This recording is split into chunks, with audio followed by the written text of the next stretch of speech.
सभी को नमस्कार, राम राम। मैं आपके साथ विनोद खन्ना, साथ ही इकबाल नाथ सपेरा के साथ आज तहसील भादरा के गांव सरदारगढ़िया में शिक्षा लाइब्रेरी और दीक्षा क्लासेज का आज भव्य शुभारंभ किया गया। लाइब्रेरी संचालक सुमन रानी डाबला ने बताया कि आज के समय में बच्चों को पढ़ाई का माहौल अपने घर के आसपास ही मिले और उन्हें अध्ययन करने शहर ना जाना पड़े, इस बात को ध्यान में रखकर गांव में बहुत ही न्यूनतम फीस में लाइब्रेरी की स्थापना की गई है।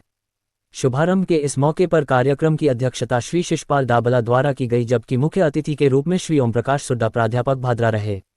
लाइब्रेरी में बीड़ भादरा, खचवाना, सरदारगढ़िया 4 MSR से काफ़ी संख्या में स्टूडेंट और अभिभावक पहुंचे। विद्यार्थियों और अभिभावकों का तिलक और माला अर्पण द्वारा स्वागत अभिनंदन किया गया। मुख्य अतिथि ओम प्रकाश सुड्डा ने बच्चों को एकाग्रचित होकर अध्ययन करने, अपने लक्ष्य को ध्यान में रखकर ईमानदारी से मेहनत करके अपने सपनों को पूरा करने का आह्वान किया। लाइब्रेरी के मार्गदर्शक और करियर काउंसलर श्री दिलीप सिंह डाबला द्वारा बच्चों को विभिन्न प्रतियोगी परीक्षाओं की तैयारी कैसे करें इस विषय पर विस्तृत मार्गदर्शन दिया गया। उन्होंने भविष्य में किताबों की उपलब्धता, विषय विशेषज्ञ बुलाकर सेमिनार आयोजित करवाना आदि सुविधाओं के बारे में भी बताया। लाइब्रेरी के स्टूडेंट अंकित सुथार, सपना नोखवाल, आज़ाद सिंह, सुरेश कुमार, समीर आदि ने लाइब्रेरी की उपयोगिता और सरदारगढ़िया गांव में स्थापित लाइब्रेरी की सुविधा और विशेषताओं पर अपने विचार व्यक्त किए। वक्ताओं में सतपाल सुड्डा, अजीत भारतीय, एडवोकेट संजीव घोटड, हरि सिंह सुंडा, रामधन वर्मा, राजेश नोखवाल, मनोज कुमार सुंडा, सतवीर सुड्डा, गुलाब सिंह सुंडा, बलवंत मारोठिया आदि अनेक लोग उपस्थित थे। व्यवस्थापक मोहनलाल नागर ने लाइब्रेरी में उपलब्ध सुविधाओं के बारे में और इसके साथ प्रवेश के नियम संबंधी विस्तृत जानकारी उपलब्ध करवाई। मुख्य अतिथि ओम प्रकाश सुड्डा ने वर्तमान समय में शिक्षा और प्रतियोगिता परीक्षाओं में सफलता हेतु लाइब्रेरी की उपयोगिता विषय पर बच्चों को मार्गदर्शन प्रदान किया।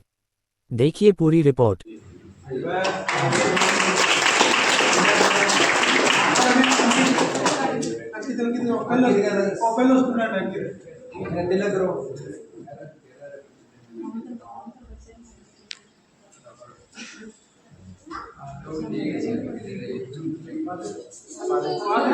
पानी है, चलो अब आओ कुछ और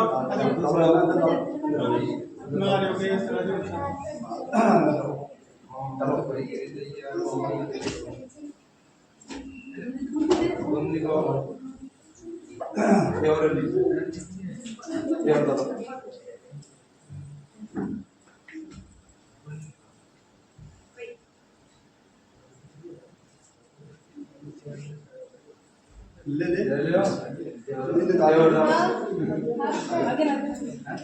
आज दे यार बेटा दे। हां सारे गेम में लटा है। अब ताले सिन्नी पड़ी है नहीं। लो आ छोड़ दो। हटाओ। आ छोड़ दो है। आ थाली वहां से रो।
अच्छा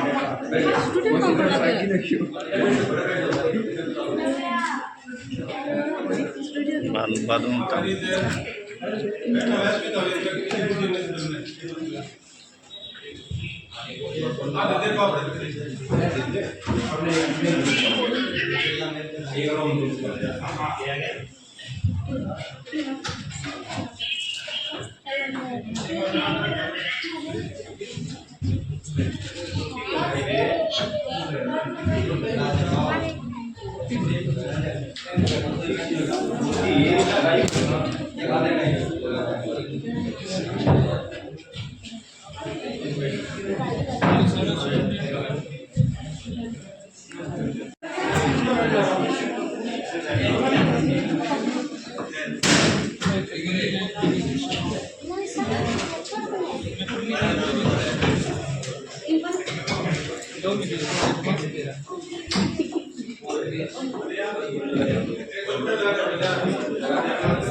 राजू रे जयदीप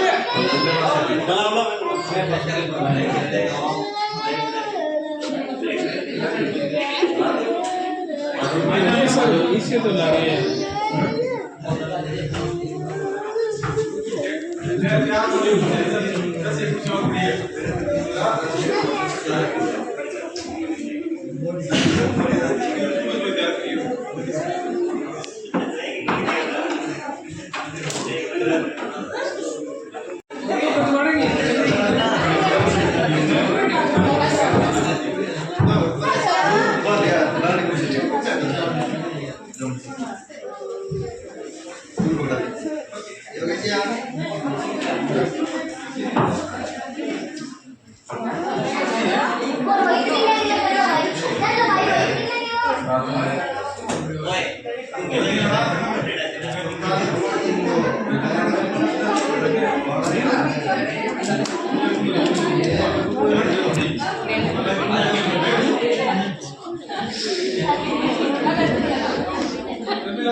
आज शिक्षा लाइब्रेरी दीक्षा क्लासेज का आज गांव सरदारगढ़िया में यहाँ पर रिबन काट करके उद्घाटन है वो किया गया है।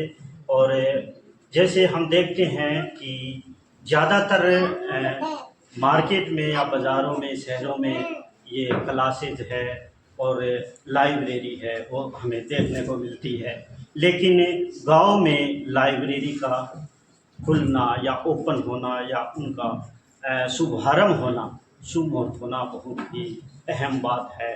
इसी विषय को लेकर के हम आज सरदारगढ़िया में मौजूद है और सरदारगढ़िया में हमारे साथ ओम जी सर है वो मौजूद है और उनसे हम आज शिक्षा लाइब्रेरी दीक्षा क्लासेज के बारे में हम बातचीत करेंगे कि शिक्षा लाइब्रेरी और दीक्षा क्लासेज का जो यहाँ पर शुभारंभ करने का क्या उद्देश्य है और उनको आज यहाँ पर श्री गणेश या शुभ मुहूर्त उद्घाटन पर आज इनको निमंत्रित किया गया है और निमंत्रित करने का जो शुभ अवसर है उनको मिला है। उसी विषय को लेकर के हम ओम जी सर से बात करेंगे। तो सर नमस्कार। नमस्कार जी।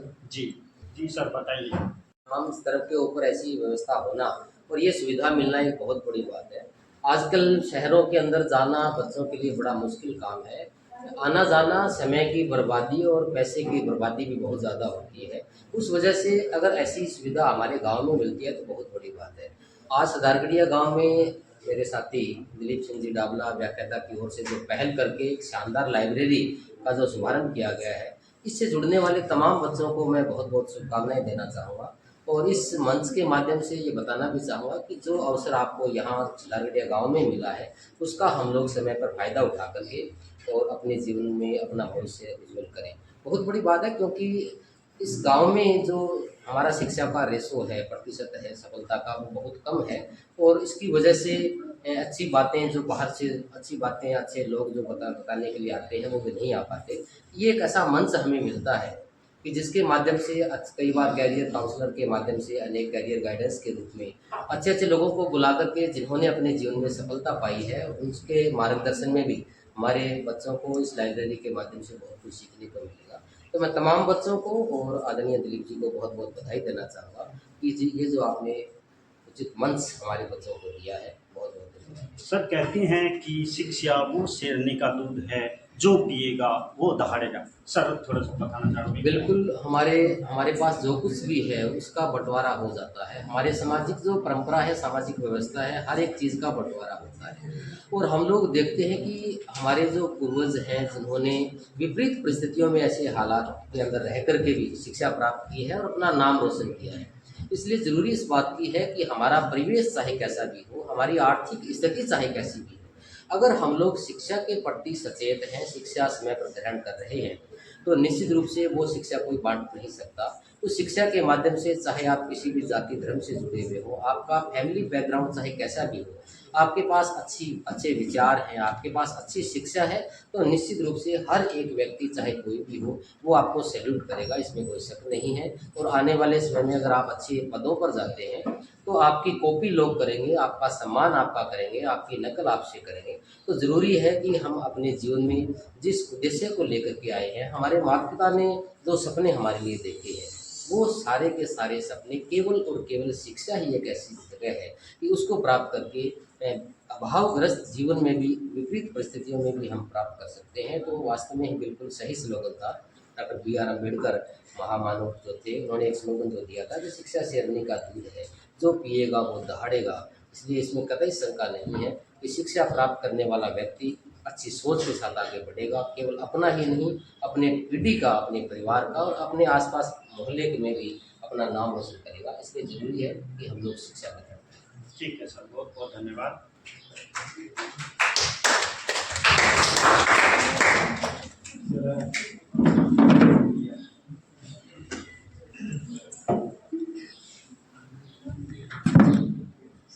क्या लगता है तो गरीबी हटेगी पढ़ने से, और बाकी 25-26 साल तक एक मन करके पढ़ना पड़ेगा। और कोई नहीं सोचना है कि आप ऐसे करा वैसे करा, श्रृंगार कर लिया, किताब ने मुंदी मार दी और सोचा अपने पकड़ा, नहीं कुछ नहीं होगा। बढ़िया से रहना है, बहुत बढ़िया चीज़। हमारा रोशन नाम इस तरह होगा, वो बैठ के फोटो लगा होगा घर, तो आप पता पड़ जाएगा पुराना आ गया। प्रिंसिपल कोई बड़ी छोटी सी नौकरी ला गया घर पूछती, तो ऐसे यहाँ किरोड़िया करना है तो बाजार में निकलो।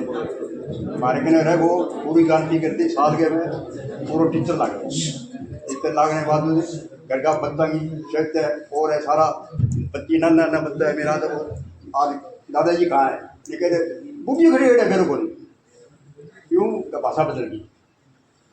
जी को तो मना नहीं होनी, जी के मात के कराओ जी करे। तो बेटा ऐसी चीज़ बहुत ध्यान से पढ़ना है। कोई जिक्र करे कि हमारी कोई शादी करनी जरूरत नहीं है, कुछ जिक्र नहीं है। आजकल दर खट है केड़ बत्ती। आज मेरे पास इसके गाड़ी के खातर बहुत बहुत आया, बच्चों केड़ पतली है, तेरा बिंडा नहीं बनेगा, कचिया बिंडा नहीं बनेगा, कट जाएगी तो कट गई, तो वाशी के अंदर आ गई। और मिलती 100 रुपया नहीं मिलता, कमाल हम 10,000 रुपया देते तो क्या थोड़ा है। फोन में कौन आया, फोन में कौन गया। आज 100 रुपया खातर बहुत बहुत लोग आगे नहीं, वो छड़ी बन रही है। आज 1 लाख रुपया की तनख्वाह है। तो क्यों कि हमारी बच्चा है मिलत करी है, मेरा नाम रोशन करिए डाबला था। आज जिंदा फर्क है उनको ठीक है सीधो जगह पूछ दिया माने। देखो मैं ये बोलना चाहता हूँ कि जो हमें इस टाइप की सुविधा मिल रही है गाँव में, पहले तो बहुत खुशी की बात है। दिलीप जी डाबला है जो गुरुदेव है, उन्होंने ये हमारे लिए इतना बढ़िया काम करके दिया है। तो गांव में ये बहुत अच्छी सुविधा मिल रही है, इसका हम जितना हो सके उतना फ़ायदा उठाएं और बढ़िया प्रयास करके हम अच्छा अगर इनको टाइम से हम अगर हम अचीव करते हैं हमारा सपना, तो हमारे घर वालों के लिए भी खुशी की बात होगी, गांव के लिए भी खुशी की बात होगी, और जिससे गुरुजी का भी नाम रोशन होगा, ये लाइब्रेरी का भी नाम रोशन होगा। तो ये है कि बढ़िया तरीके से तैयारी करें और अपने समय रहते अपना जो मोटिव है अचीव करें। धन्यवाद। मैं यही कहना चाहूँगा, बढ़िया प्रयास करें और लाइब्रेरी में शांतिपूर्वक माहौल बना के रखें, जिससे औरों को भी डिस्टर्बेंस ना हो और बढ़िया तैयारी हो सके। धन्यवाद। जी ने आपको सारी बातें बता दी। मैं सोच रहा था ये बातें मैं बताऊंगा, मेरे से पहले उन्होंने बता दी।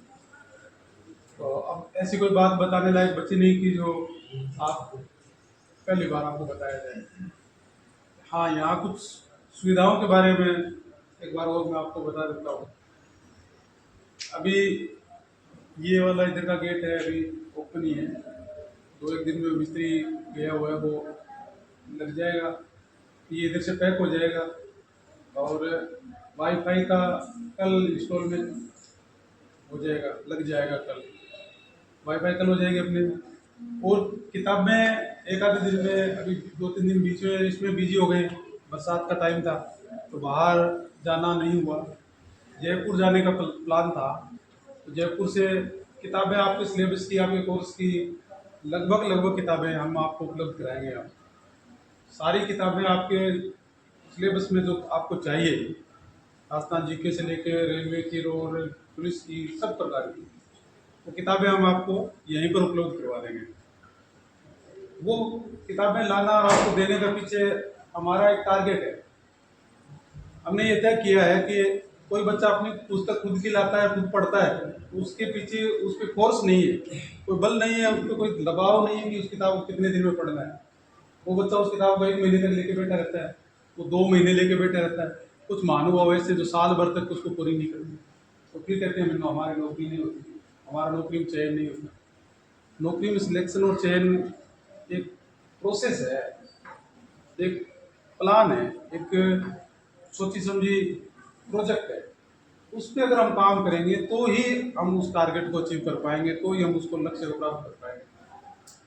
हमारी लाइब्रेरी का पहला मोटो यही है, कंसीव, बिलीव एंड अचीव।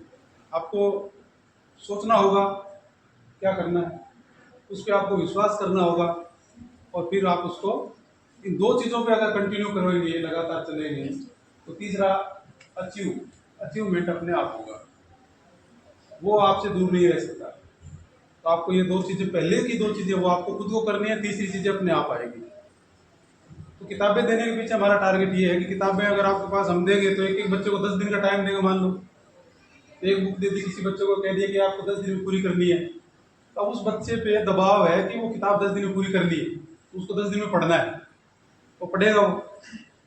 15 दिन का टाइम मिला, किसी को महीने का टाइम मिला, बड़ी किताब तो ज़्यादा टाइम मिलेगा, तो उस हिसाब से उसको पढ़ने का टाइम मिलेगा। दूसरा, यहाँ हम महीने में 2 बार कम से कम मॉक टेस्ट लेंगे, परीक्षाएं लेंगे आपके यहाँ। तो OMR शीट में क्वेश्चन पेपर कैसे आपको मैनेज करना है, वो चीज़ आप यहाँ सीखेंगे। बच्चे क्या करते हैं, मैंने खुद भी ये गलती की थी, आपसे भी ये होती है।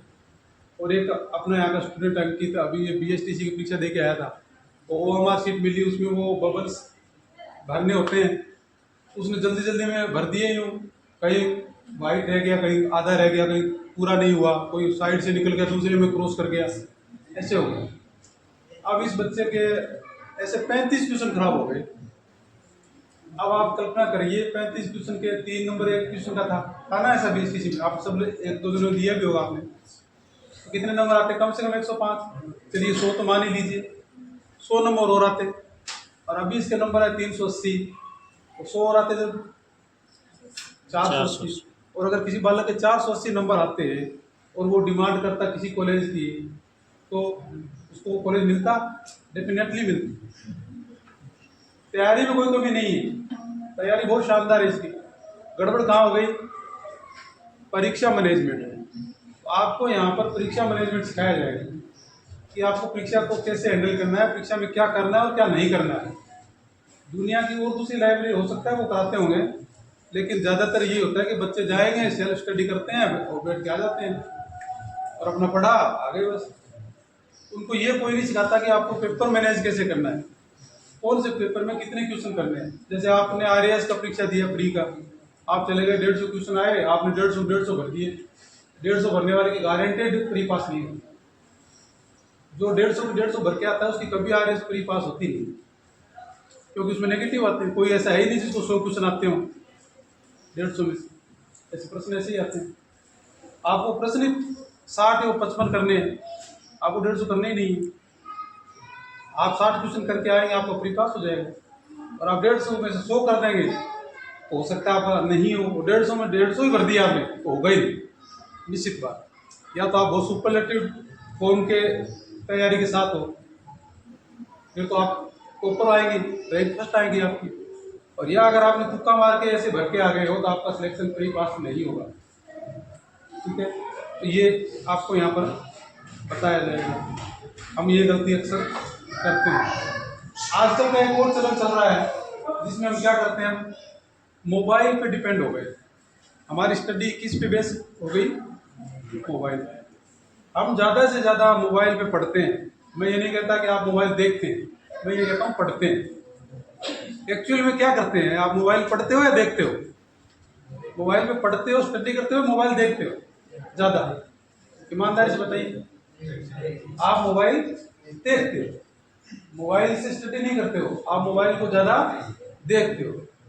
तो जो मोबाइल को देखेगा ज़्यादा तो वो स्टडी कैसे करेगा मोबाइल पे ज़्यादा? और कल्पना कीजिए आपने मोबाइल पे पढ़ना सीख लिया, मोबाइल से ही पढ़ रहे हो, आप लगातार मोबाइल से पढ़ रहे हो। एक दिन में कोई ऐसे कहते हैं सर मैं मोबाइल पे 8 घंटे पढ़ लेता हूँ। मैंने कहा 8 घंटे पढ़ रहा है तो बहुत नुकसान की बात है। आपको मोबाइल पे स्क्रीन देखने की आदत होगी, आप 10 घंटे डेली देख रहे हो, एक महीने में कितने घंटे हो गए? कितने घंटे हो गए? 300 घंटे कम से कम।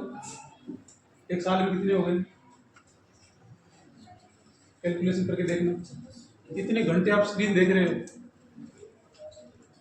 और अगर आपकी स्क्रीन देखने का धीरे धीरे अभ्यास बनता जाएगा तो आप मनोविज्ञान के विद्यार्थी बैठे होंगे यहाँ कुछ, उन्होंने पढ़ा होगा, आप लोग के स्किनर के, थॉर्नडाइक के सिद्धांत पढ़े होंगे आपने। वो क्या बताते हैं? वो बताते हैं कि आदत का निर्माण कैसे होता है। अपने अच्छी आदत हो भले बुरी आदत हो, वो एक बार में नहीं होती है। कोई काम सीख रहा है, कोई शराब पीनी सीख रहा है, कोई सिगरेट पीनी सीख रहा है, कुछ और काला करना, नशे की तरफ कोई करना सीख रहा है, तो एक दिन से नहीं शुरू होता है। वो पहले धीरे धीरे शुरू करता है, थोड़ा करता है, फिर और बढ़ाता है, फिर और बढ़ाता है, और बढ़ाते बढ़ाते उसका शरीर उस चीज़ को मांगने लग जाता है। और जब शरीर डिमांड करने लगता है ना, फिर आदमी का बस नहीं चलता, फिर उसको वो देनी पड़ती है शरीर को। शरीर के लिए वो डोज हो गई है, शरीर की दवा हो गई, शरीर की जरूरत होगी। जैसे खाना जरूरत है, पानी जरूरत है, हवा जरूरी है हमारे शरीर को, ऐसे ही उन लोगों के लिए क्या जरूरी हो गया? नशा। भले किसी रूप में ले रहे, वो नशा जरूरी हो गया। तो मोबाइल एक तरह का नशा है जिसको हम बार बार लेते जाएंगे तो हमारा शरीर उसका आदी हो जाएगा। उस चीज़ के साथ हमारा तारतम्य बन गया, उसको हम छोड़ नहीं पाएंगे। तो हमारा एक टारगेट ये भी रहेगा कि मोबाइल स्क्रीन से दूर होना शुरू कीजिए, मोबाइल से कम पढ़िए। इसका उल्टा अगर कर लेंगे आप, मानो आप किताब पढ़ने लग गए 10 घंटा डेली, 10 घंटा डेली किताब पढ़ ली, 1 साल पढ़ ली, आप कोई सी परीक्षा बैठ जाओ उसमें एसफल हो जाओ तो मेरे से बात करना। 10 घंटे कोई किताब पढ़ना, 1 साल लगातार पढ़ना, उस पेपर में अगर फेल हो जाओ तो मेरे पास आना कि सर मैं ये बैठा इतने साल मैंने पढ़ा, 1 साल लगातार 10 घंटे पढ़ा, इस पेपर में हो ही नहीं सकता, हो ही नहीं सकता। ये सारी बातें किताब से पढ़ के नहीं, मैंने अनुभव करके बताई है सारी। आपको सब चीज़ें अनुभव की बातें, किताबों से नहीं पढ़ा है, अनुभव से सीखा है। तो आप लोग ये करेंगे, किताब ज़्यादा से ज़्यादा पढ़े तो क्या होगा? ज़्यादा किताब पढ़ लो क्या होने लगा? नींद आएगी, किताब ऊपर पड़ जाएगी अपने माथा पर, आप सो जाओ, क्या होगा? ज़्यादा नुकसान क्यों होगी? मोबाइल कितनी ज़्यादा नुकसान करेगा? कान का माथे पर दूसरा क्या होते हैं, इल्लो बोलेडो सुना को ना, इल्लो बोलेडो सुना सारा दिन पे। हाँ, कान में ईयरफोन का ईयरबड्स वगैरह यूज करते हो आप, वो मैक्सिमम 1 घंटे 2 घंटे के होते हैं। अब हम क्या करते हैं, सुबह जाके बैठते हैं लाइब्रेरी में, 6 घंटे बैठे, 6 घंटे उसमें कान में लेके बैठ गए। अब वो कान में 6 घंटे लेके बैठे हैं। हमारी बॉडी मशीन के लिए थोड़ी बनी है, हमारा शरीर मशीन से काम थोड़ी करेगा, वो तो खुद करता है काम। भगवान ने प्रकृति ने इतना मनुष्य के शरीर को इतना परिवर्तनशील बनाया है, इतना अनुकूलित पावर दी है इसको अनुकूलन की, कि जैसे माहौल में जैसी परिस्थिति में आप उसको रखना चाहेंगे वैसा बन जाएगा ये।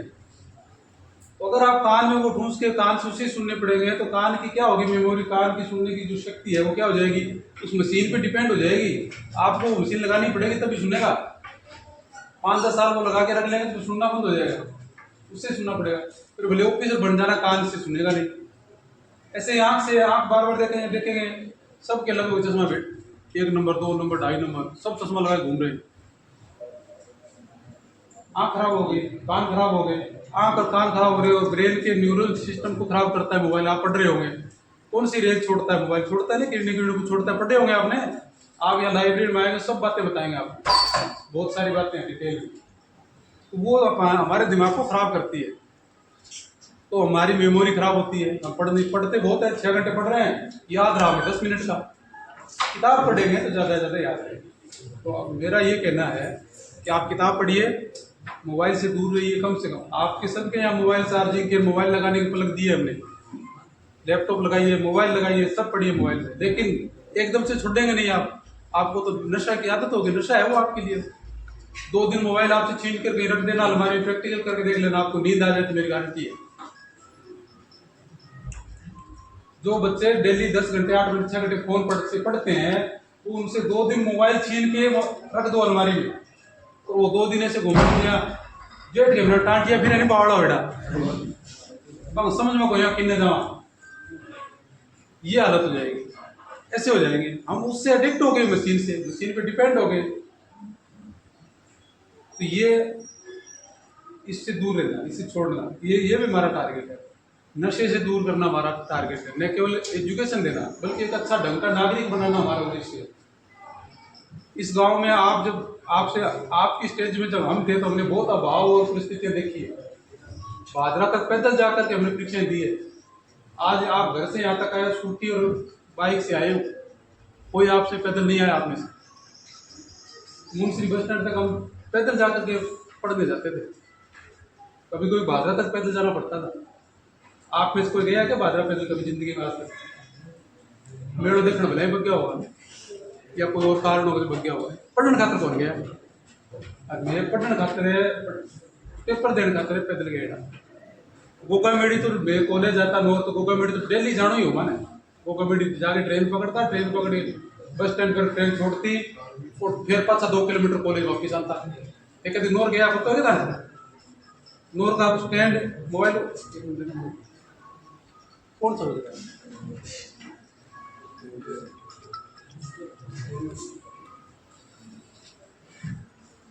तो नोर स्टैंड से वापस आते हैं, कम से कम 2 किलोमीटर है कॉलेज, तो वहाँ ट्रेन जाती, भागे भागे कॉलेज आते, फिर वापस आने का साधन नहीं, ट्रेन का है नहीं, वापस फिर आते। इस प्रकार की परिस्थितियाँ, और मेरे से पहले लोगों ने और बहुत ज़्यादा परिस्थितियाँ देखी। तभी तो कम नौकरी लगते थे। आपको सुविधाएं मिल रही है, आपके घर वाले आपको पूरे संसाधन उपलब्ध करा रहे हैं, गाँव में हम इस प्रकार की सुविधा आपको दे रहे हैं। प्रयास हमारा ये है कि ज़्यादा से ज़्यादा लोगों को अपनी नौकरी, अपना टारगेट, अपने जीवन को आसान और बढ़िया बनाने के अवसर मिले। हमसे पहले की पीढ़ी के लोगों को कम अवसर मिले, हमें कुछ ठीक मिले, आपको और अच्छे मिल रहे हैं।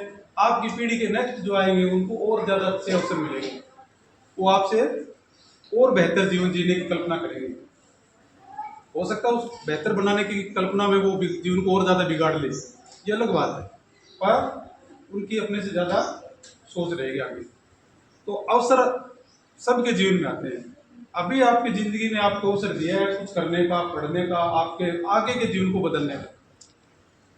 12वीं करने के बाद अगर बच्चा 3-4 साल 5 साल अपने आप को दे दे, अपने आप, बाकी को नहीं दूसरों को, अपने आप पे लगा ले 12वीं के बाद के 4 साल 5 साल, वो ज़िंदगी में हमेशा सुखी रहेगा। और जो 12वीं तक पढ़ने के बाद या तो जाता ही नहीं 12 तक, और 12 करने के बाद अगर जाता भी है कॉलेज में, तो वो अपनी ज़िंदगी को दूसरों में लगाता है। समय अपना है, वो देता है दूसरों को है, उसका जीवन हमेशा खराब ही रहता है आगे। उसके जीवन की सही होने की कोई गारंटी नहीं है। लेकिन 12 के बाद अगर कोई बच्चा 5 साल अपने आप के समय को अपने आप पे लगाता है, उसकी गारंटी है इस बात की कि उसका जीवन हमेशा सही होगा। तो ये सब चीज़ों का मिला जुला रूप हमारी ये लाइब्रेरी, इस सब बातों का हमने समावेश करते हुए कोशिश करेंगे सब चीज़ों को सिखाना। केवल किताबी ज्ञान, हर चीज़ का आपको व्यवहारिक प्रैक्टिकली जो चीज़ हमने अनुभव की है वो चीज़ का आपको पता लगे। जीवन को आसान बनाने के लिए और समृद्ध बनाने के लिए हम प्रयास कर रहे हैं, और प्रत्येक व्यक्ति का ये लक्ष्य होता है कि उसका जीवन आसान और अच्छा हो। इसी क्रम में हमने प्रयास किया, एक कदम सफलता की ओर हमने लिखा है। अब इसके अंदर कुछ सुविधाएं और है, कुछ फीस की है, कुछ और है, वो सब बातें अपने घर की बातें यहाँ हो जाएगी, कोई दिक्कत वाली बात नहीं है। रेगुलर आना है, रेगुलर जाना है, आने के अटेंडेंस वगैरह वो भी मशीन हम लगाएंगे, 1-2 दिन में लग जाएगी। अत्याधुनिक सुविधाएं देंगे आपको, हमें केवल रिजल्ट चाहिए। और जो बच्चा हमारे यहाँ 1 साल कोई कोर्स लेके 1 साल कंटिन्यू या 2 साल कंटिन्यू करता है, उसकी हम गारंटी से कहते हैं, उसकी हम गारंटी के साथ बात करते हैं कि ये बच्चा उस टारगेट को पार करेगा, उस नौकरी में लगेगा, यहाँ से लग के ही जाएगा। यहाँ में जान कौन जाए मिठाई खुआगेगा ना, ठीक है। अठे जिको आओगो वो नौकरी लगाओगे तो क्या 6 महीना 2 महीना माने बेरो पड़ जाओ, लेबर में जावागा गए और घर का मेरे खेत में जोड़ागा मेरे, तो ही काम होगा। बीच बिचारा 5 साल 10 साल तक चक्री काटता है, फिर कॉलेज जा मेरे को घटे, वो सिस्टम को नहीं ध्यान रख लियो। 18 है या तो नौकरी लागणो या घर का सामने सारे बेरो पड़ जाओ किता पढ़ो, ठीक है। आ बात भी है। तो ये सारा आया तारा बहुत बहुत स्वागत, तारे उज्जवल भविष्य कामना करा। ये सारे जिक्र ध्येय ले गया आया, जो मोटो या टारगेट जो थाने समझ में आया वो करांगा। थोड़ी बात अपनी राजस्थानी मारवाड़ी भाषा में हो जाए तो अच्छी बात है, बेगी मान्यता खातिर प्रयास करा है। तो वो बेंगे लिए प्रयास करांगा, ये भी प्रयास करूँगा, और साझा प्रयास हमेशा सफल हुआ है। मैंने बहुत बहुत बधाई, बहुत बहुत शुभकामनाएं। आगे बढ़ने के लिए एक महत्वपूर्ण पड़ाव की जरूरत होती है। हर एक इंसान के जीवन में एक ऐसा पड़ाव आता है जिसकी वजह से वो अपने लक्ष्य के लिए दिशा और दशा बदल सकता है। उस कड़ी में ही आज एक महत्वपूर्ण पड़ाव आपके जीवन में जो प्रारंभ हुआ है। आज इस शिक्षा लाइब्रेरी और दीक्षा क्लासेस के उद्घाटन अवसर पर मेरे पिता तुल्य यशपाल जी डावला, छोटे भाई व्याख्याता दिलीप सिंह डावला, मेरे विद्वान साथी और प्रिय विद्यार्थी, सबसे पहले आज इस शिक्षा लाइब्रेरी एंड दीक्षा क्लासेस में आपका हार्दिक अभिनंदन और स्वागत है। हर एक इंसान अपने जीवन में बहुत कुछ करना चाहता है, अपने सपनों को पंख लगाना चाहता है और जीवन में आगे बढ़कर अपने ही नहीं अपने माता पिता के, अपने समाज के, अपने परिवार और गांव का नाम रोशन करना चाहता है। हर एक इंसान में आगे बढ़ने की ललक भी होती है, लेकिन जब उचित मंच अगर नहीं मिल पाता है तो वो सपने थे के थे रह जाते हैं। हमारे आसपास भी बहुत सारे बच्चे कठिन परिस्थितियों में,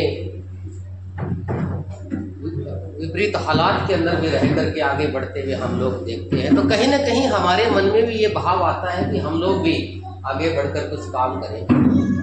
आपने सुना होगा कि हमारे जो बच्चे 12वीं के बाद में नीट और जेईई की तैयारी करते हैं, बहुत सारे शहरों के अंदर ऐसी कोचिंग सेंटर खुले हुए हैं जहां बच्चों को तैयारी करवाई जाती है।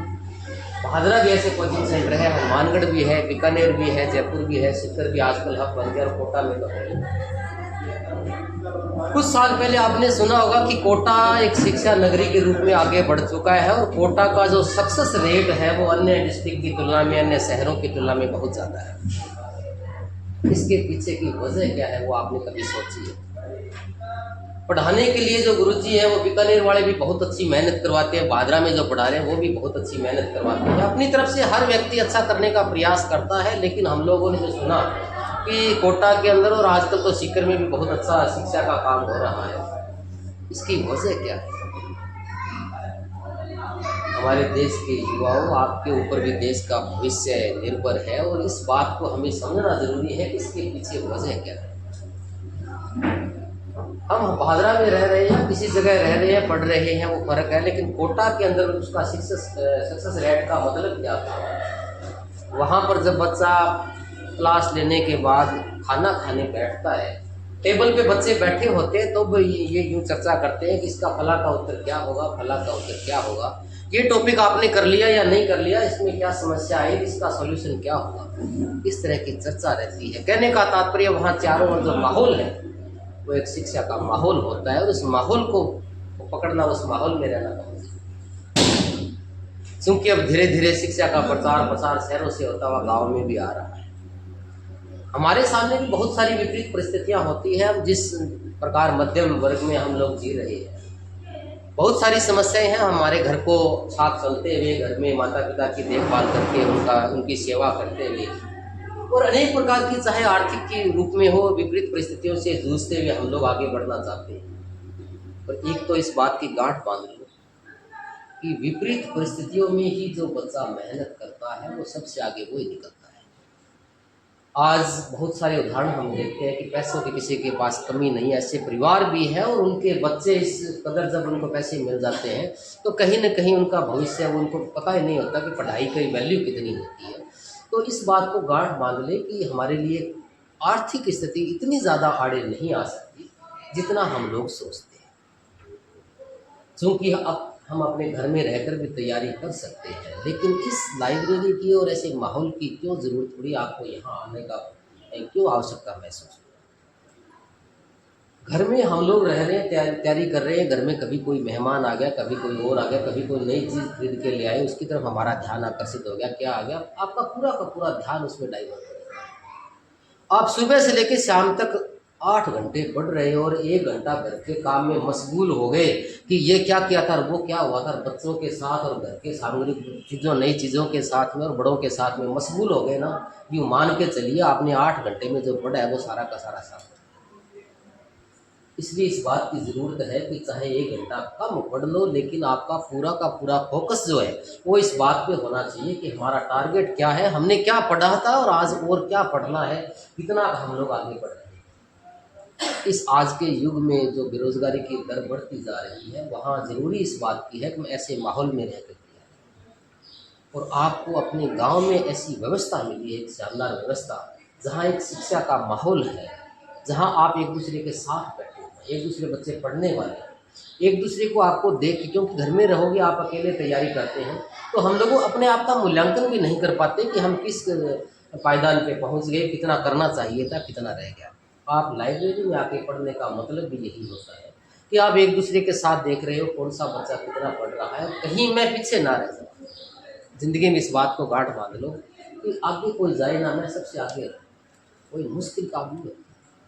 सिर्फ आपका टारगेट कर लिया और आपके साथ वाले बच्चे बच्चियाँ पढ़ रही है, उनके साथ आप अध्ययन कर रहे हो और इस बात को मान लो कि मैं पीछे क्यों हूँ। आभार व्यक्त करूँगा दिलीप जी का कि आपको वो मंच, वो अवसर उपलब्ध करवाया एक शानदार लाइब्रेरी के रूप में, छोटे बच्चों की क्लासेज के रूप में, छोटे बच्चे भी आपको देख करके सीखे, आपके आसपास ऐसा माहौल बने। मैं शुरू में जो बात चर्चा की थी वहीं से वापस करूँ कि कोटा में सक्सेस रेट इसलिए ज़्यादा है कि वहाँ का माहौल ऐसा है। आप यहाँ अध्ययन कर रहे हो, आपका माहौल ऐसा मिल गया आपको कि हम लोगों को पढ़ना है। और आपने देखा हुआ दिलीप जी ने कितनी मेहनत करके, कितनी नौकरियां छोड़ते छोड़ते और विपरीत परिस्थितियों में आगे बढ़ के किस मुकाम को हासिल किया। कहीं ना कहीं इनके मन में ये थी कि मेरा गांव जो सरकारी जॉब के रूप में इतना ज़्यादा अग्रसर नहीं है, होना चाहिए, इसलिए ऐसा अवसर उपलब्ध करवाया जाए। और आज आपको जो लाइब्रेरी के रूप में मंच उपलब्ध करवाया है, जगह उपलब्ध करवाई है, इसके लिए इनका भी बहुत बहुत आभार व्यक्त करना चाहिए। आप यहाँ आए और यहाँ आकर के पहले अपने आप को जब घर से निकलते हो तो ये मान करके कि मेरा टारगेट, अंतिम टारगेट, चाहे आप जिस विषय से हो, जिस किसी कंपटीशन की परीक्षा की तैयारी कर रहे हो, उससे आपको टारगेट जो आपको ले रखा है दिमाग में, उस टारगेट को ध्यान में रखते हुए आप तैयारी के मूड में आए। और यहाँ आने के बाद ये मानिए कि एक एक पल का सदुपयोग करते हुए टाइम खुद होता है पढ़ने के लिए। ज़रूरी इस बात की है कि आपकी कंटिन्यूटी, लगातार आपका ध्येय, आपका लक्ष्य एक हो, उसको ध्यान में रखकर आप काम करें। एक शौक के तौर पे लाइब्रेरी में आ गए और यहाँ से थोड़ा 4-5 घंटा 8 घंटा 10 घंटा पढ़ लिया और घर जाके वही घर वालों के साथ ये हो गया, वो हुआ था, वो हुआ था। बाहर निकल के भी अगर मोहल्ले में ये हो रहा है, गांव में वो हो रहा है, वो करोगे तो आपका सक्सेस रेट कम हो जाएगा। किसी रिश्तेदार के को किसी उलाहने के बारे में, परिवार समाज के, अपने परिवार चाचा ताऊ उनके किसी काम के बारे में कहीं आपको ज़्यादा चिंतित होने की जरूरत नहीं कि आपको आप कहीं रिश्तेदारी में नहीं गए और आपने ये कह दिया कि वो नाराज़ हो जाएगा, कोई फर्क नहीं पड़ेगा। आपकी मनसा सही है, आपकी सोच सही है, आपकी नेगेटिव विचार नहीं है। आपका टारगेट है कि मैं हाँ ठीक है सबके साथ अच्छे, आप सबको जवाब दे रहे हो, सबके चलते फिरते उनके हाँ में हाँ मिला रहे हो, लेकिन अंतिम लक्ष्य आपको तैयारी करने का है, तो मान के चलिए आपको रोक नहीं सकते। तो केवल यहाँ आकर के पढ़ना ही नहीं है, आपके अपने आप का दिमाग, अपना माहौल और किसी दूसरे काम में आपकी संलिप्तता जो है उसको कम करना चाहिए। अगर दूसरे काम में साथ साथ में इन्वॉल्व रहे ना तो इधर का याद किया हुआ सारा का सारा साथ। एक किताब आपने ले रखी है, उस किताब को आप 5 दिन में 10 दिन में पूरी कर दोगे, फटाफट पढ़ दोगे, लेकिन जब तक उसको 2-4 बार रिवाइज नहीं करोगे ना तब तक आपकी मेमोरी नहीं बनेगी। उसको आपने 5 दिन में फटाफट पढ़ लिया, 10 दिन में पूरा कर लिया, उसको दोबारा लग जाओ, उसके ऊपर लगे, अब आपको ये लगेगा यार मेरे को ये भी आता है, ये भी आता है, ये भी आता है, टाइम कम लेगा। उसके बाद उसको फिर कभी 10 दिन बाद में फिर ले लिया, फिर आपको लगेगा ये मेरे को याद है, ये याद है। मतलब इतना स्थायी मेमोरी हो जाएगा। आप महीने 2 महीने 4 महीने तक लगातार लाइब्रेरी के साथ जुड़ करके काम करोगे तो आपको अपने आप में कॉन्फिडेंस आएगा ये कि मेरी सब कुछ तैयारी है, मैं बहुत कुछ जानता हूँ। ये कोई मुश्किल नहीं है, ये नौकरी प्राप्त करना कोई मुश्किल नहीं है, गवर्नमेंट जॉब प्राप्त करनी कोई मुश्किल नहीं है। कभी ये मत सोचना कि इसमें सीटें कम आई, इसमें ज़्यादा, ये कोई मुश्किल नहीं होता है। आपने कितना दोहरान किया है, आपका दोहराव कार्य कितना है, आपकी लगन कितनी है, आपकी अंदर कॉन्फिडेंस कितना है। आप अपने अन्य कामों को छोड़ करके मान के चलो, यहाँ तक फर्क पड़ता है। आप अपने घर में 12 महीने के अंदर आपके जूती चप्पल सूट वगैरह घर के काम में लाते हो और उसमें भी ध्यान अगर आपका जाता है ना कि मम्मी कौन सा सूट ले आई, ये क्या लेके आए, घर में फ्रिज लेके आए, कौन सा बढ़िया है नहीं, ये भी ध्यान जाता है, तो कहीं ना कहीं आपका उधर से लॉस हो रहा है। दुनियादारी से अलग हट जाइए, कट जाइए अगर आपको तैयारी वास्तव में करनी है। मेरा टारगेट हो यहाँ ठीक है, घर में काम हो रहा है, कोई दिक्कत नहीं, उनके साथ इन्वॉल्व थोड़े बहुत हो, लेकिन अगर आपका टारगेट वो होना चाहिए। इधर दिमाग लगा लिया ना आपने, कहते ना बच्चे की रुचि अलग अलग होती है, जिसमें रुचि होती है वो कितना ही मुश्किल काम हो चाहे। खेलने में रुचि है बच्चे की, पढ़ाई में नहीं पढ़ता, खेलने में रुचि है तो कितना ही मुश्किल खेल हो, 1 मिनट में आगे बढ़ जाता है। तो आप पढ़ाई में क्यों नहीं बढ़ सकते? आपकी रुचि, आपकी लगन, साइड से सारी बातें हटा करके, और ये आपको मंच मिल गया, अच्छी जगह मिल गई, अच्छा शिक्षा पर माहौल जो आपको उपलब्ध हो गया, इसका सदुपयोग करते हुए आप तैयारी करोगे तो आपके लिए कोई मुश्किल नहीं है कि आप चैलेंज को प्राप्त नहीं कर सकते। जो भी चुनौतियाँ आपके सामने आएंगी, पारिवारिक रूप से भी चुनौतियाँ आ सकती हैं बहुत। अपने आप को, अब क्योंकि आप युवा हो गए और बच्चे नहीं, आप एक एक बात को समझ रहे हैं। अपने घर का माहौल कैसा है उसको पहले एडजस्टमेंट करें। अपने परिवार के साथ दूसरे चाचा ताऊ के पास आपकी रिलेशन कैसी है, आपकी सोच कैसी है, दुनियादारी की बातों से अलग हट जाइए। कोई परिवार में आपसे कोई मामला है, घर की परिस्थितियाँ विपरीत है, आप बड़े सहज तरीके से उसको सहन करते हुए आगे बढ़ोगे, कोई मुश्किल नहीं है, सब सही हो सकता है, सब राजी हो जाएंगे, सब आपकी तारीफ करेंगे। जिस दिन नौकरी मिल जाएगी ना आपके नाम सारे लेने लग जाए, सब राजी, सब नाराज आपके साथ में, कहीं कोई दिक्कत नहीं है। जरूरी इस बात की है कि दुनियादारी से हट जाओ और टारगेट लेकर के तैयारी करो। आप सबको बहुत बहुत शुभकामनाएं हैं इस बात को गांठ बांध करके कि इस आज के दिन जो आपका शुभारंभ हुआ है, आज से लेकर के मैं मन में ये ठान करके कि मैं जो लक्ष्य लेकर के इस लाइब्रेरी के साथ जुड़ा हूँ उस लक्ष्य को पूरा करके जाऊँगा। और चूँकि सारी सुविधाएं इस लाइब्रेरी में आपको मिल रही है, धीरे धीरे स्वाभाविक सी बात आज शुरू हुई है, लेकिन आगे जो जो समय निकलेगा, किताबें वगैरह है, नोट्स वगैरह है, और कोई सुविधा है, और नेट की सुविधा है, बहुत सारी सुविधाएं धीरे धीरे। अगर आपको लगती है कि कुछ सुविधाएं अगर कम लग रही है तो ये मान के चलिए कि शुरुआत में इतनी सुविधा होना बड़ी बात होती है, धीरे धीरे सब सुविधाएं आपको मिलने लगेगी। आपका अंतिम टारगेट ये हो कि मैं पढ़ लूँ, परिस्थिति चाहे विपरीत है, हम मुश्किल में रह लें, कठिन परिस्थितियों में रह लें, दुख में रह लें, लेकिन अगर आपका लक्ष्य है तो ये आपके लिए मायने नहीं रखती। आप तैयारी करें और कभी फिर मिलेंगे तो इस बात के लिए कि आपको बहुत बहुत शुभकामनाएं देते हुए हम आपसे विदा होंगे कि आप आगामी समय में आपका नाम किसी सरकारी जॉब में हमें देखने को मिले कि फला सरगढ़िया गाँव में फला फला बच्चे, वो लड़की, वो लड़का आज उस जॉब में है। और जिस दिन आपको जॉब मिल जाती है सारे परिस्थितियाँ अनुकूल हो जाती हैं। बेरोजगारी का युग है, नौकरी छोटी बड़ी कोई मायने नहीं रखती, सब नौकरी नौकरी ही होती है। तो आप अच्छी तरह तैयारी करोगे, मुझे पूरी पूरी उम्मीद है। बड़े अनुशासित तरीके के साथ, अनुशासन नहीं रखोगे तो कहीं दूसरे का नुकसान नहीं है। मैंने आपको कहा ना कि अगर आप घर के काम में भी इन्वॉल्व होगे ना, कोई नई चीज़ आ गई तो उसमें भी आपका ध्यान लग गया ना, वो आपके नुकसान है। अगर अनुशासन नहीं है किसी ऐसे आपका ध्यान दूसरी जगह, किसका नुकसान है? आप साल 2 साल एक बार करके देखो इस बात को, साल 2 साल अपने आप को व्यवस्थित करके ऐसे करके देखो कि मुझे इस क्षेत्र में जाना है। उसके बाद देखो, जो मर्जी करो। आज मैं सक्सेस हूँ, मैं कुछ भी करूँ, जल्दी से कोई कुछ बोलते ही नहीं। आज सफलता की गारंटी, आप सक्सेस हो जाओगे। आपको आप जो मर्जी करना, सोना आराम से, को अपने शौक पूरे करना, घूमना, कपड़े पर शौक जो मर्जी पूरी करना, आपकी नकल करेंगे लोग दूसरे। आप तो चाहे अपने शौक पूरे करना, लेकिन आपके शौक की भी दूसरे नकल करेंगे।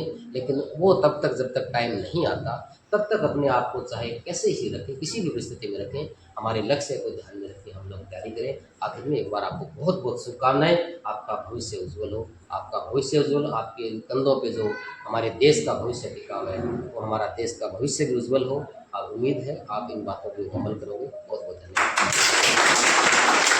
आपका स्वागत है, आप आए हो, आपका धन्यवाद।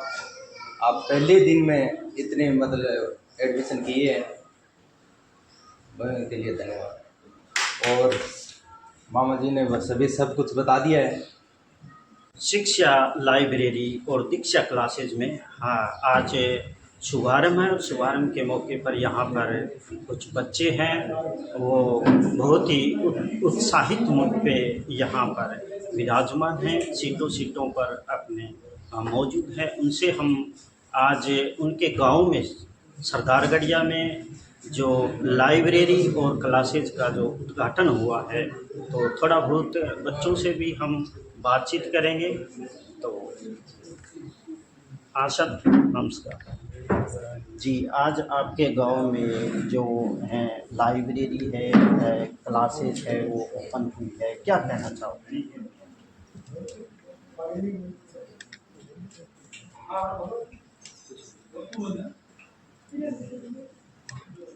हाँ जी, आप हमारे गांव में लाइब्रेरी जो हुई है, वो बच्चों के लिए बहुत अच्छा काम किया है जी दादा जी ने।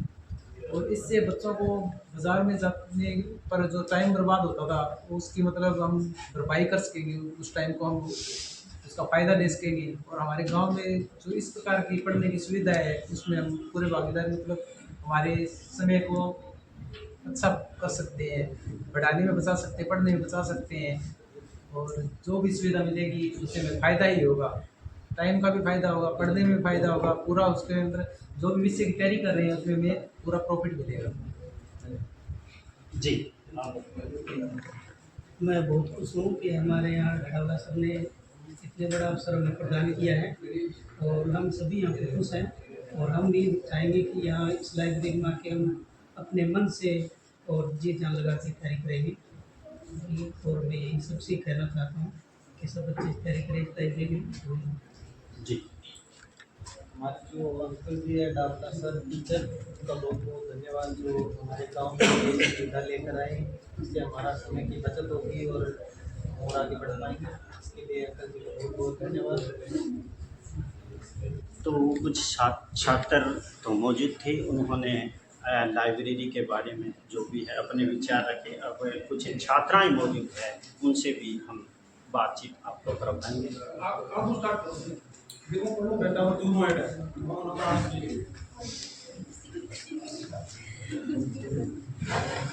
अरे एक मिनट कोई ना जी, क्या नाम है? जी, आज यहाँ आपके गांव में शिक्षा लाइब्रेरी शिक्षा क्लासेज का शुभारंभ किया गया है, तो आप कितने उत्साहित हो इसको लेकर के, और क्या कहना चाहोगे? थोड़ा सा तेज। धन्यवाद, हमें बहुत खुशी हुई दिलीप जी सरों ने जो लाइब्रेरी खुलाई। और जी आप ठीक है जी, दिलीप सर को बहुत धन्यवाद है, जो हमारे करियर पर ध्यान दिया है और हमें आगे बढ़ने की अनुमति दी गई है। और हमें बहुत ही सुविधाएं यहाँ पर मिलने वाली हैं और हम उसकी बातों को गंभीर से लेकर हम आगे बढ़ेंगे जीवन में। दिलीप सर को बहुत बहुत धन्यवाद। जी आप बताएं। मेरा नाम अनुराग और दिलीप सर ने हमारे लिए लाइब्रेरी खोलकर बहुत अच्छा काम किया और हमारे समय की बचत भी होगी और हमें साथ साथ में गाइड भी करते रहेंगे। उनका बहुत बहुत धन्यवाद जो हमारे लिए गांव में एक अच्छी लाइब्रेरी की व्यवस्था की। धन्यवाद जी मैं दिलीप सर से धन्यवाद देना चाहूँगी कि उन्होंने इतना अच्छा अवसर पर हमें ये सब मौका दिया है। हमें हमारे गांव के अंदर ही हमें ये सब सुविधाएं उपलब्ध करवाने की कोशिश की है उन्होंने। उनका मैं तहे दिल से धन्यवाद देना चाहूँगी। इससे हमारे आगे हमें हमारे करियर पर हमारा ध्यान देंगे सर। हमें हर तरफ से गाइड करते रहेंगे। हमें हर तरफ की जो बाज़ार से जो भी बाहर का माहौल है उनसे हम बचेंगे। हम खुद पर हमारे करियर पर ध्यान दे सकेंगे। हमारा इधर उधर का जो भी हमारा समय जो भी वेस्ट होता है उससे हमें बचाव होगा इससे। जी आप बताइए।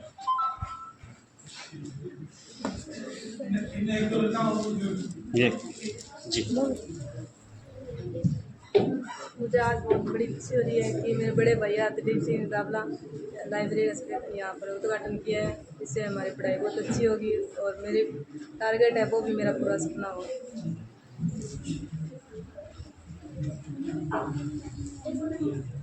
जी खड़े हो जाए, खड़े हो जाए। बहुत अच्छा लग रहा है कि आज ये ग्रामीण क्षेत्र में इतनी अच्छी सुविधाओं के साथ है आज ये शिक्षा लाइब्रेरी दीक्षा क्लासेस का ये शुभारंभ हो रहा है तो बहुत ही खुशी हो रही है। और स्कूल में अक्सर दिलीप सर हमसे कहते थे कि जब आप 12वीं पास आउट होते थे हमारे पास आ जाइए। मैं तो फिर मेरी पास आउट हुई थी 12वीं तो उसी दिन से मैं दिलीप सर के पास आने लगा था और मुझे आने से जब 3 महीने हो गए हैं मुझे यहाँ से बहुत कुछ चीज़ें सीखने को मिली है। और मैं ये पूरे दावे के साथ कह सकता हूँ अगर कोई भी बच्चा इस लाइब्रेरी से इस क्लासेस से तैयारी करता है तो उसको बहुत कुछ सीखने को मिलेगा क्योंकि हमारा अंतिम टारगेट सिर्फ नौकरी पाना ही नहीं है बल्कि शिक्षा प्राप्त करना है। अगर शिक्षा पे इन्वेस्ट करेंगे तो जीवन सफल होगा। अगर हम इधर उधर की चीज़ों में अपना टाइम वेस्ट करेंगे तो हमें आगे जीवन में बहुत सी ऐसी घटनाएँ आएंगी जिन्हें हमें सामना करना पड़ेगा। इसके लिए ज़रूरी है कि हम शिक्षा पर ध्यान दें, शिक्षा प्राप्त करें। हमारा मेन मकसद नौकरी पाना ही नहीं है बल्कि एक अच्छा नागरिक बनना है जिससे हम हमारे समाज का और देश का नाम रोशन कर सकें। देखो मैं ये बोलना चाहता हूँ कि जो हमें इस टाइप की सुविधाएं मिल रही है गाँव में पहले तो बहुत खुशी की बात है। दिलीप जी दावला है जो गुरुदेव है उन्होंने ये हमारे लिए इतना बढ़िया काम करके दिया है तो गाँव में ये बहुत अच्छी सुविधा मिल रही है जिसका हम जितना हो सके उतना फ़ायदा उठाएं और बढ़िया प्रयास करके हम अच्छा अगर इनको टाइम से अगर हम अचीव करते हैं हमारा सपना तो हमारे घर वालों के लिए भी खुशी की बात होगी, गांव के लिए भी खुशी की बात होगी और जिससे गुरुजी का भी नाम रोशन होगा, ये लाइब्रेरी का भी नाम रोशन होगा। तो ये है कि बढ़िया तरीके से तैयारी करें और अपने समय रहते अपना जो मोटिव है अचीव करें। धन्यवाद। मैं यही कहना चाहूँगा बढ़िया प्रयास करें और लाइब्रेरी में शांतिपूर्वक माहौल बना के रखें जिससे औरों को भी डिस्टर्बेंस ना हो और बढ़िया तैयारी हो सके। धन्यवाद। राम राम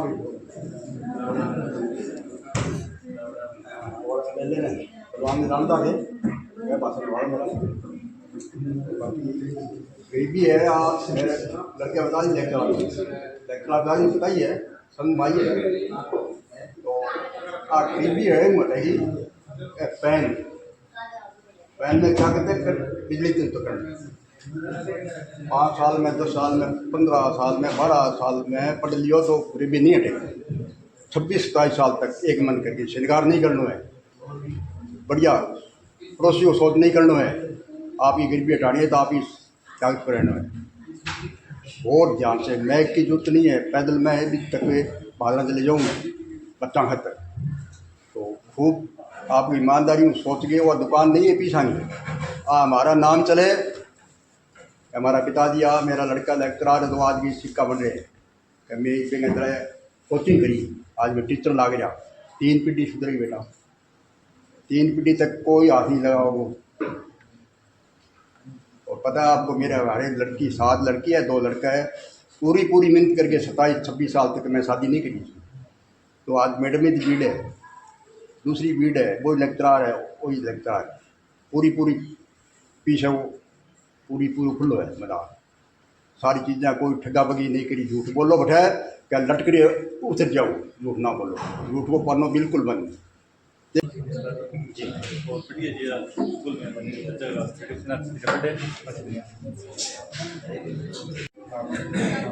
लाइब्रेरी में आज यहाँ पर कुछ बच्चों के साथ और जो मेहमान बाहर से जनप्रतिनिधि जो भी आए हुए हैं उनके साथ में अभिभावक भी कुछ मौजूद है, उनसे भी बात करेंगे कि आज आपके गांव में जो लाइब्रेरी और क्लासेज का जो उद्घाटन हुआ है उसके बारे में उनके विचार हम आपके सामने रखेंगे। तो बात करते हैं। हाँ सर, क्या नाम? मनोज कुमार जी। सर, आज आपके गांव में शिक्षा लाइब्रेरी और दीक्षा क्लासेस का शुभारंभ हुआ है एक छोटे से गांव में, तो क्या कहना चाहोगे? बहुत अच्छा है, ये छोटे बच्चों की नींव है, यहीं से बच्चे निकल के आगे जॉब के लिए तैयारी करेंगे। अच्छा माहौल है, हर तरह की सुविधा है, तो ये गांव के लिए गर्व का विषय है।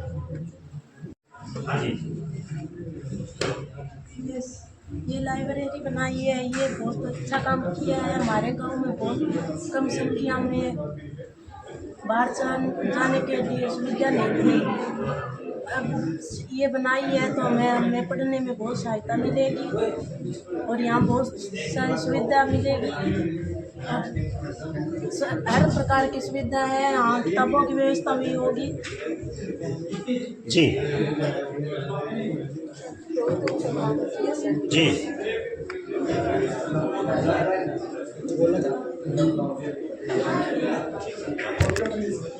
सर, आपका स्वागत है, आप आए हो, आपका धन्यवाद। आप पहले दिन में इतने मतलब एडमिशन किए हैं, के लिए धन्यवाद। और मामा जी ने सभी सब कुछ बता दिया है, बड़ों ने, और क्या बोले, और अनुशासन ही एक कहानी है। और सबसे बात ये अपने स्पेशल BSTC ये करवा रहे हैं साथ में, लाइब्रेरी के साथ में। कोई भी बच्चा करना चाहता है वो कर सकता है, थोड़ी फीस में अपना, और सब कुछ बता दिया है, और क्या बताएं। आज ये कहते हैं बड़ी खुशी हो रही है, जो सपने हमने 5-6 महीने पहले देखे थे कि सर आप लाइब्रेरी कब बनाएंगे, और आज वो बड़ी खुशी हो रही है कि सपना आज पूरा हो रहा है और लाइब्रेरी बन चुकी है, लगभग हमारा काम पूरा हो चुका है। तो आज सीमित समय है, इसलिए मैं आपको बढ़िया बात बताता हूँ कि सफलता का रहस्य। एक स्वामी विवेकानंद जी के पास एक व्यक्ति आए और वो बोले मुझे सफलता नहीं मिल रही है, बताइए मैं क्या करूँ। तो स्वामी विवेकानंद जी ने कहा कि ये मेरा कुत्ता है, तुम इसको टहला कर लाओ। तो टहला कर लेने गया, कुत्ते को टहलाने ले गया। तो कुत्ता क्या होता, कुत्ता तो शैतान होते हैं, बस कुत्ता इधर उधर भागता हुआ, और वहाँ जब आए ना वो स्वामी विवेकानंद वापस आकर वहाँ पहुँचे तो वहाँ पर कुत्ता हाँफा हुआ था, और जो व्यक्ति था उसको वो हाँफा नहीं था। तो स्वामी विवेकानंद जी ने कहा कि ये कुत्ता हाँफ कैसे गया। तो स्वामी विवेकानंद जी ने कहा कि इसमें ही तुम्हारी सफलता का सार छिपा है कि तुम हर लक्ष्य के पीछे इधर उधर भागते रहते हो, पूरी एकाग्रता के साथ, पूरे निश्चय के साथ अपने टारगेट को लेकर नहीं चलते, इसी कारण तुम्हें सफलता है वो नहीं मिलती है। यही है हमारी सफलता का रहस्य। हमें अगर सफलता प्राप्त करनी है तो हमें ऐसे अलग अलग रास्तों पर नहीं जाना है, अलग अलग हमें वो उसकी तैयारी कर ली, उसकी तैयारी कर ली, वो हमें पाना है, वो हमें पाना है। दृढ़ निश्चय कीजिए, एक टारगेट बनाइए, उस पर फोकस कीजिए और उस पर मेहनत कीजिए, तो आपको डेफिनेटली सफलता मिलेगी। और ये जानी मानी बातें भी है। और जो बच्चे इधर उधर से घूमते रहते हो, हाँफते हुए रह जाएंगे और अंतिम में आप समय निकल जाएगा। समय बलवान है, अगर आप समय का सदुपयोग करते हैं तो आप अपनी बाजी जीत जाएंगे, और समय का सदुपयोग नहीं करते हैं तो आप हार जाएंगे। इसलिए समय का सदुपयोग कीजिए। यही मेरी बात है। गांव सरदारगढ़िया के अंदर दिलीप जी के निर्देशन में जो लाइब्रेरी का शुभारंभ किया गया है, मैं दिलीप जी को बहुत बहुत बधाई देना चाहता हूँ इस काम के लिए, क्योंकि सरदारगढ़िया के अंदर काफ़ी समय से जो ज़रूरतमंद बच्चे हैं, महिलाएं हैं, सबसे बड़ा तो इसका फ़ायदा जो महिलाएं हैं, जो लड़कियां हैं उनको होगा, क्योंकि अक्सर आजकल देखा जा रहा है कि माहौल जो समाज का है वो बिल्कुल ख़राब सा है, जिसके कारण बाज़ार के अंदर जो बच्चियां जाती है उनको सेफ्टी के अंदर अगर हम देखें तो बहुत सी प्रॉब्लम होती है। तो अगर गांव में ऐसी सुविधा हमें मिल सकती है तो उसके लिए बहुत अच्छी बात होगी कि बच्चियों को जो टाइम में